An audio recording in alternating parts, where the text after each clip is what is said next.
Tak jsem si pro vás připravil krásný frgálose. To vyzerá jak zo školské jedálně naše. Takže borci, vítejte na Moravě, máme 3 druhy. Hrušku, tvaroh a borůvky. Nechte si chutnat, dámy a pánové.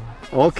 To vyzerá jak zo školské jedálně naše, to nám dávali a to nikto nejedol absolútne. Chcem ten stredný si ochutnať strašne. Terry, to ten? Já tento, prosím. To ten. Ja toto cítim, že to bude dobré, ale. Vypadá to masakrálně. Nechte si chutnat. Tak na zdraví. Já jsem zvědavý. Toto je kurva dělo. To je možná ještě lepší. Toto je... To si vyměníme? No to je masakrálne, čo ti jebe. Takže tady máme hruškový frgál. Toho sa bojím.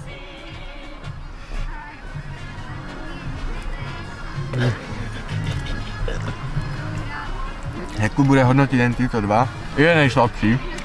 Výrazne. Tým, že si reprezentoval svoj kraj, Moravskoslezský do piči a doniesol nám po piči veci, to je dobre, ale hovno. Opäť hodnotíme jedlo, prostredie a obsluhu. Začneme obsluhou. Dávam 5 bodů. Ja dám 4. Prostredie 3. Ja mám toto rád. 3. Dorovnáš ma na trojke? Dobre. Z 5. A teraz priatelia. Jedlo. Poďme hodnotiť koncept ako celkový proste. To znamená, že cesto, náplň a posypka. Mně tyhle dva chutní, že masakrálně. To ja nemôžem povedať, že masakrálne. To je 4,5. Vôbec. 3, Tri, brácho. 100krát lepší než ty halušky 3.